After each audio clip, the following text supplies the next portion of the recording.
set this up for you guys. I just did an emblem replacement. Are we both in?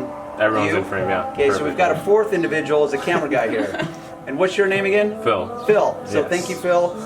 Go. Your name? Cody. Cody. Alyssa. Alyssa. So let's set this up. You found. Well, let's rewind. You got the new Jeep, correct? Mm-hmm. Okay. You wanted to surprise her. And how much intel do you want to give? Like, what was the context? Like, oh, she not only wants to swap it out. Like, whose idea was it to swap the emblems out originally? I wanted the Tiffany blue. Okay, so there's the kicker, is she wanted Tiffany blue.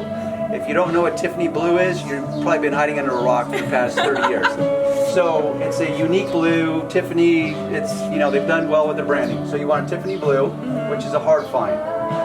So you went to the effort to surprise her, it sounds like completely. Yeah. I'm guessing you obviously had to talk about it, or you wouldn't know that she wanted Tiffany blue, correct? Yes. Okay.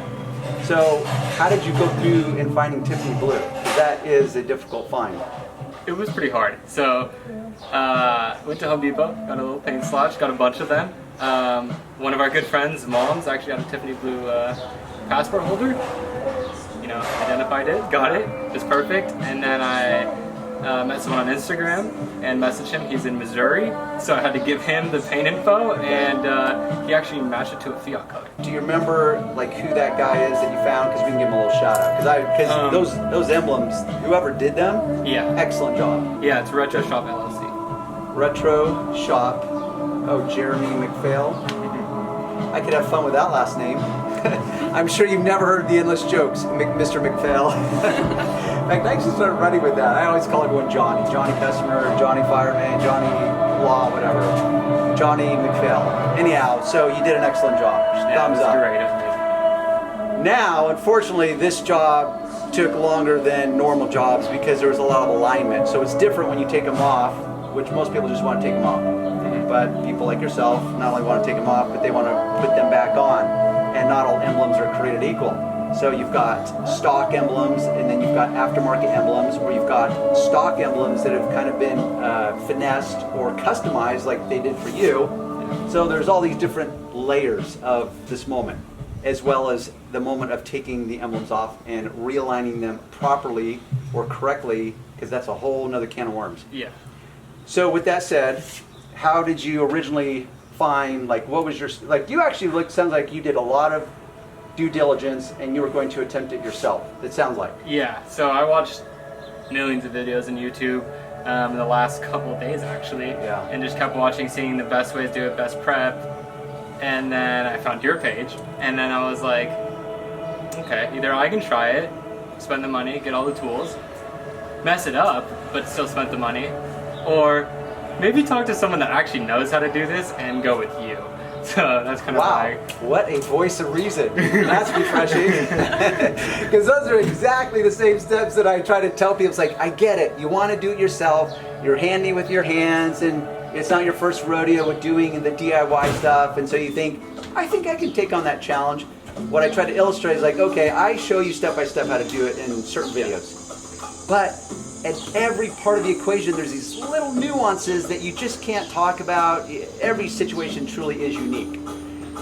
This job specifically was unique in some unique ways. How's that for redundancy? So what was the tipping point? You just factored all that in, just came to the conclusion like, okay, the winning balance is I just need to find someone that knows what they're doing. Yeah. And okay, so let's you know, this is not going to be a shameless plug, trust me. So how did you decide, like, okay, I think Darren, and it doesn't have to be like, oh, look like Darren knew the best methods, or looks like he knew what he's doing. Maybe it could just be logistically, he's the only guy in California that has a video on YouTube. It could be as simple as that. But what got you to that the point? professionalism that you kind of carried through all the videos, and the way you explained everything in such detail that kind of, to me, that I was like, okay, detail-oriented person, or me, which I'm pretty detailed, but I don't know this, and I was just like, okay, Yeah. professional, definitely. Okay. To me, like, I was just like, yes, Okay, I have to go with him. That's good. And that's kind of the contradiction, the irony in my world is like people, I will, you know, their eyes will start rolling back in their head after 35 seconds if I don't cut to the chase. It's like, oh my gosh, who can withstand this Darren dude? It's like, well, guess what? If you actually want to work on your brand new car and not screw it up, it's like, I'm pretty certain you're gonna want to know all those little nuances, those little landmines that you might walk on and explode, and then you're like, oh hell, I should have not done this. Because what I say is, the thrill of victory is short-lived versus the agony of defeat. So when you have to agonize because you scratched your paint or you chipped it or you bubbled the paint because you used the heat gun too much, it's like that endures for just about ever. So yeah, it'd be cool victoriously standing back saying, yes, I nailed it.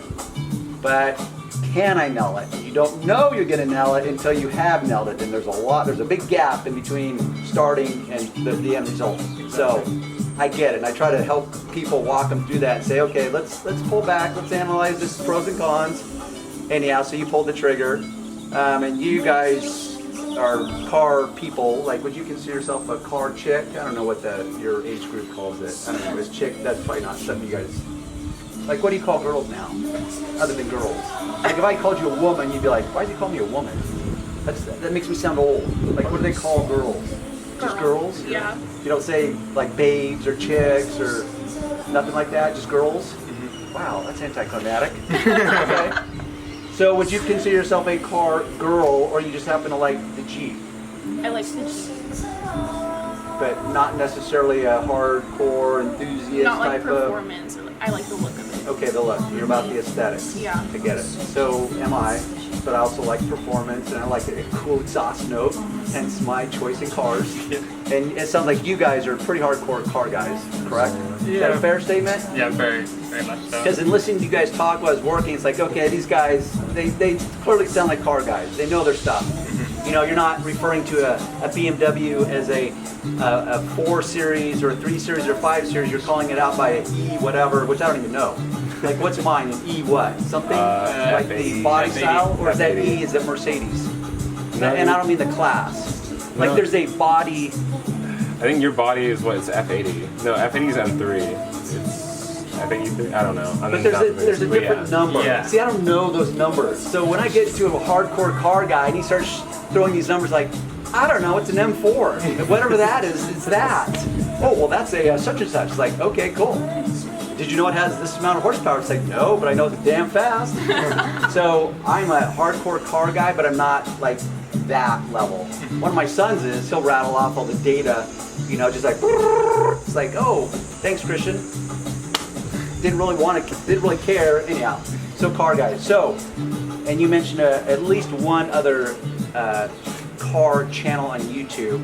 Do you want to, because I want to ask you, it's like, okay, what car channels do you watch and follow, and why do you watch and follow them versus someone that you don't like and watch and follow? Does that make sense? Starts with a B, car, I don't know if we want to say him on camera. The car, I was saying he's really gifted in his talk. Car Yeah, virgin. Parker. Yeah. Vehicle virgins. So, and I've seen his videos. He's really good on camera. You know, he's very articulate and just flows off his tongue. Like me, I'm constantly tripping up in my head. So, do you follow a lot of his stuff? Like, who would you give thumbs up to, and a thumbs down? Not that you're trying to disparage them. I'm just curious as a YouTube content provider, because I know my big thing is like, dude, get to the chase. It's like, well, it is about detailing.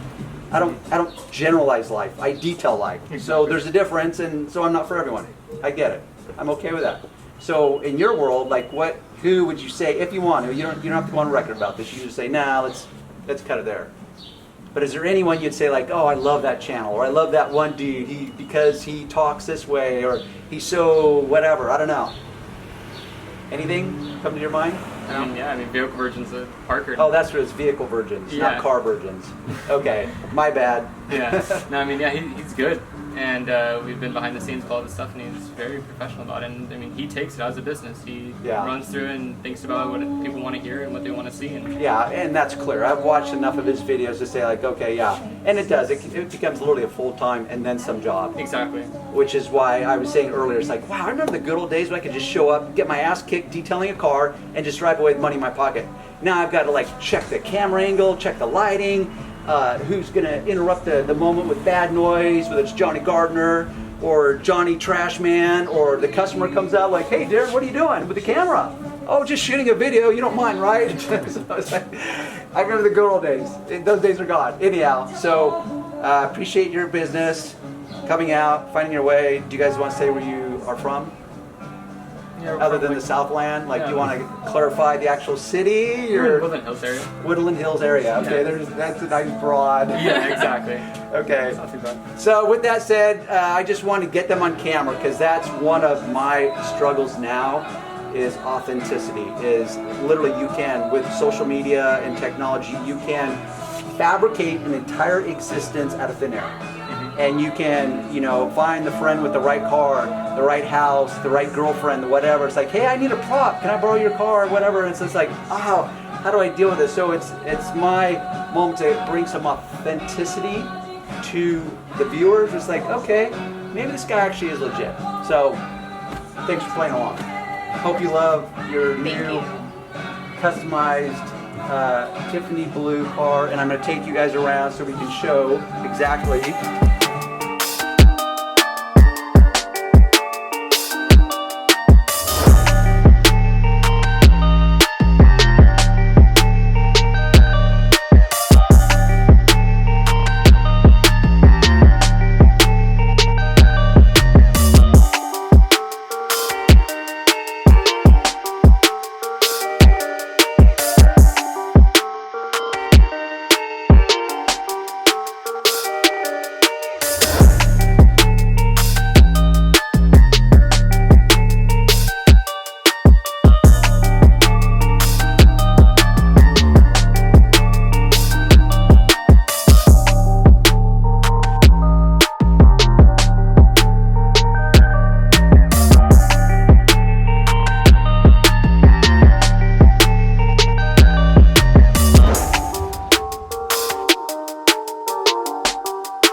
Perfect.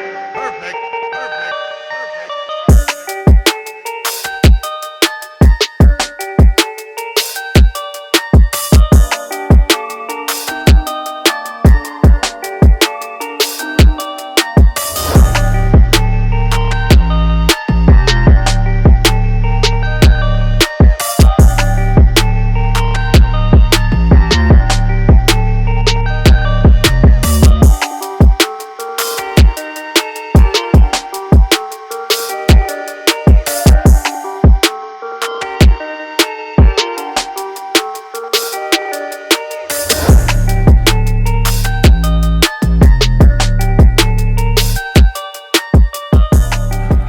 This rather lengthy process because, for example, this Jeep is the letters are die cut, meaning they're individual and they don't come in a template, so I have to lay them out individually, as you saw in the video that was sped up.